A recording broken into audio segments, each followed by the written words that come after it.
হরে কৃষ্ণ। সেই প্রভুর কথাই কিছু বলবার চেষ্টা করছি।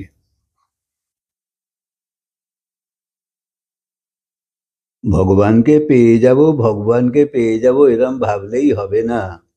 তুমি তো পুজো আর্চা ব্রত কত রকম কিছু করছো, উপবাস জপ তপ কত রকম তুমি কিছু করছো। তো ভাবলেই তো শুধু হবে না, তার পেছনে লেগে পড়তে হবে। ভাবতে হবে যে সংসারের কোনো জিনিস আমার আর চাই না। অনেক জন্ম ধরে সংসার করছো, চাই শুধু পরমাত্মাকে চাই। তাই তোমার তাহলে সাবজেক্ট পাল্টে গেলে বিবেচনা সমাজ সাধু সব সেই দিকে চলতে থাকবে।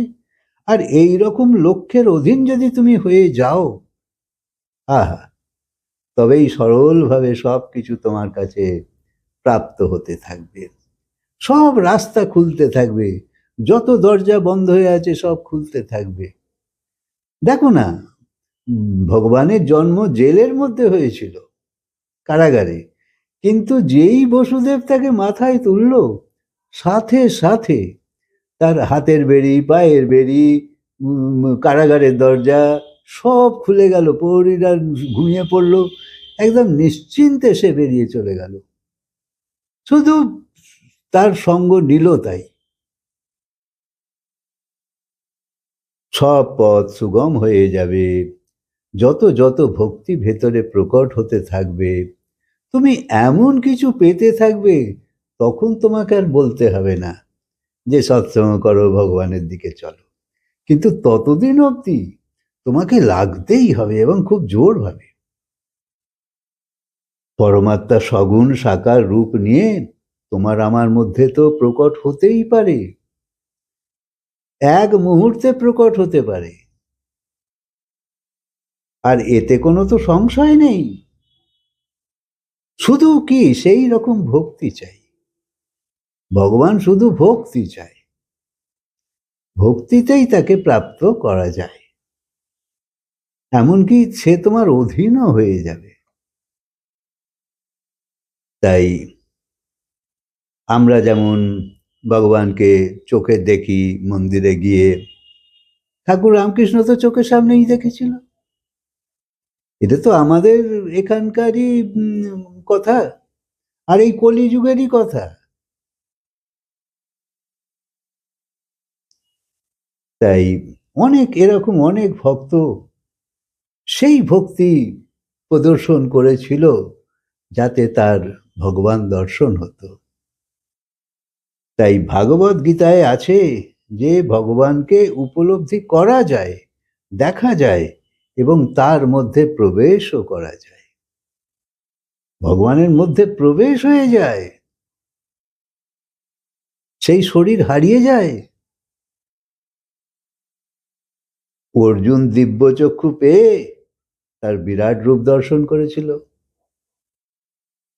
কিন্তু সেই রূপ অর্জুন সহ্য করতে পারেনি। প্রকৃত ভগবানের সেই বিকট রূপ কারোরই সহ্য হবে না, সে চোখে দেখাও যাবে না। একটা সূর্যের দিকেই আমরা তাকাতে পারি না, ভগবান তো হাজার হাজার সূর্যের তেজের সমান। তাই ভগবান তাকে চতুর্ভুজ রূপী দর্শন করিয়েছিল, নারায়ণ রূপ। এর জন্যে গুরুর শরণ চাই, কারণ গাইড না পেলে হবে না। দেখো, শিশু অবস্থা থেকে প্রত্যেকটি জিনিস তোমাকে শেখাতে হয়েছে, তবে তুমি আজকে সব শিখেছো যা কিছু। আবার তুমিও তোমার পরিবারে ছোট থাকলে দেখছো যে তাকেও শেখানো হচ্ছে। তাই পয়সা তো নয়, এখানে তো চাই সেই সুমতি, সেই হলো প্রধান সম্পত্তি। তাই ভগবানের থেকে সেইটা চাও। লোকে গিয়ে পয়সা চায়, আরো চাই, আরো চাই। কেউ সুমতি চায় না। যাতে জীবনের তোমার কল্যাণ হয়, সেই মতিকে প্রাপ্ত করতে গেলে শুধু ভগবানের কাছে বসে পড়ো, হাত পেতে, যে আমায় দাও সেই সুমতি। তখন সেই যা কিছু তুমি পেতে থাকবে, তখন তোমার কাছে সব পয়সাই মনে হবে অচল পয়সা। যেখানে সুমতি সেখানেই সম্পত্তি নানা, মানে যে কোনো সম্পত্তি। সুমতিতে সব কিছু, কিছু না থাকলেও তোমার ভেতরে এমন সন্তুষ্টতা আছে যে তুমি মনে করো আমার না হলেও চলবে। অত সংসারের লোক অনেক থাকলেও কোনো কিছু নিয়ে লড়াই চালিয়ে যাচ্ছে, এক্ষুনি চাই, তখনও তার সেই রকম প্রবাহ চলছে ভেতরে। তাই সুমতির যেখানে অভাব সেখানে এইরকম বিপত্তি লেগেই থাকবে।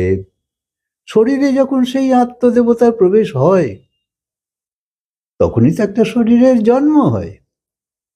নাহলে তো শিশু তো আগেই প্রাণ পায় না, সেই আত্মদেবতা প্রবেশ করে তবে। আবার যখন তার জন্ম হয়, তখন তাকে পুনর্জন্ম বলে। আর সূক্ষ্ম শরীর যখন স্থূল শরীর থেকে আলাদা হয়ে যায়, অর্থাৎ চেতনা যখন শরীর থেকে বিচ্ছিন্ন হয়, তখনই তাকে মৃত্যু বলে। জন্ম মানে প্রকট হওয়া। দেখো, তুমি কিন্তু প্রকটই হয়েছ, তোমার কিন্তু জন্ম হয়নি। কারণ জন্ম তো জড় জিনিসের হয়, শরীরও জড়, বাইরে যা কিছু দেখছো সব জড়। এইসব জড় জিনিসের জন্ম হয়, তাই এগুলো সব মরে। কিন্তু তুমি তো জড় নও, তুমি তো চেতন, তো তোমার তো জন্ম হয়নি, তো জন্ম না হলে মৃত্যুও নেই। তাহলে তুমি তুমি প্রকট হও, আবির্ভাব। আগে চোখে দেখা যাচ্ছিল না, এখন দেখা যাচ্ছে, তুমি এই ভেতরে আছো।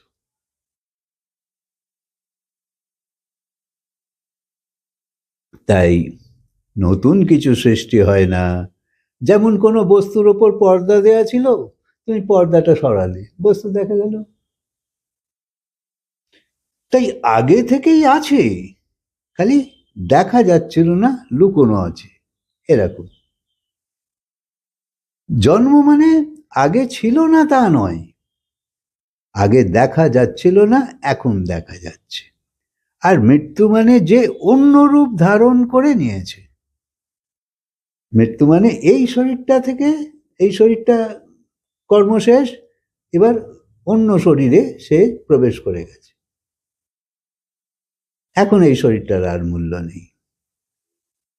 আমাদের চোখের বাইরে যে হয়ে যাচ্ছে আমরা দেখতে পাই না, কিন্তু জানবে সে সব সময়ই আছে কোনো না কোনো শরীরে। অর্থাৎ আগেও ছিল, এখনো আছে, পরেও থাকবে। কিন্তু কি করে বুঝবে যে আগে জন্মে ও কি ছিল? তো ঘটনা এই, তা শুধুমাত্র তোমার সংস্কার দেখলেই বোঝা যাবে। অর্থাৎ তোমার চলন বলন, ওঠা বসা, অভ্যাস, স্বভাব, ইত্যাদি ইত্যাদি নানা রকম কিছু দেখলে তো তখন বোঝা যায় যে তুমি মানুষ ছিলে না অন্য কিছু ছিলে।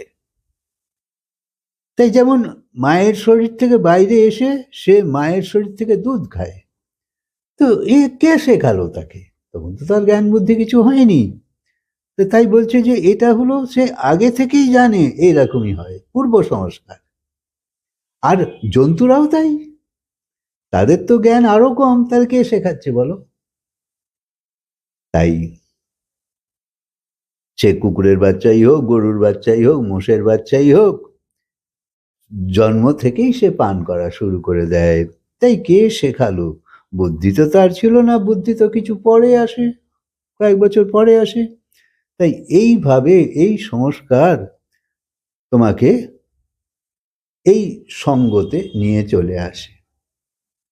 হরে কৃষ্ণ। কথাকে আজকে বিরাম দিই, আবার বলবো।